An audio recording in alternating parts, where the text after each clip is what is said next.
Shamgar had an ox goad. David had a sling. Samson had a jawbone. Rahab had a string. Mary had some ointment. Aaron had a rod. Dorcas had a needle. All were used for God. What kind of tools are in your toolbox? I grew up on a dairy farm in the little town of Severwood, Michigan, population 300.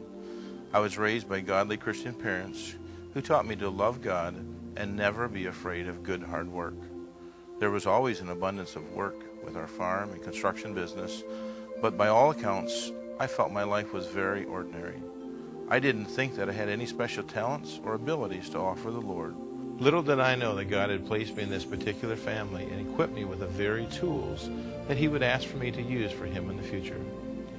I was raised in a pastor's family where we were taught to never turn down an opportunity to serve the Lord.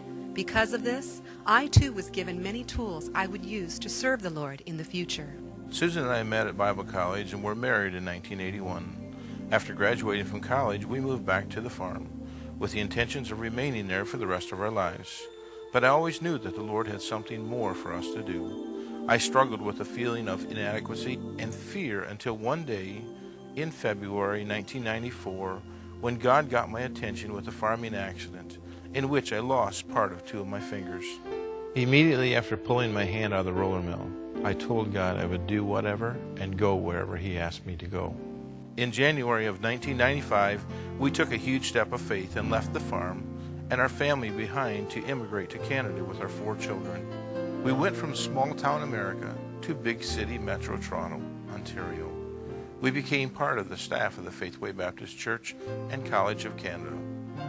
Still feeling inadequate and afraid, the Lord gave us 2 Corinthians chapter 3 and verse 5 to cling to. Not that we are sufficient of ourselves to think anything as of ourselves, but our sufficiency is of God. When Phil and Susan joined staff at FaithWay, they began in one capacity and slowly took on other responsibilities. Phil maintained the buses and the upkeep and repairs of the church and school facilities. He participated in FaithWay's 3 building projects. Susan began as the church secretary, and her ministry gradually broadened to involve directing dramas, singing, teaching, and speaking to ladies. After a few years, the Smiths were asked to take over the youth ministry, and Phil began serving as youth pastor. He then began teaching in the day school and in the Bible college. God was once again expanding their toolboxes. God has blessed us greatly by allowing us to be a part of FaithWay Baptist Church and College of Canada for 14 years. He has given us so many opportunities to stretch ourselves and grow. One cannot be a part of FaithWay without gaining a greater burden for the needs of this world. One of the greatest opportunities we've ever had the privilege to be a part of at FaithWay were regular mission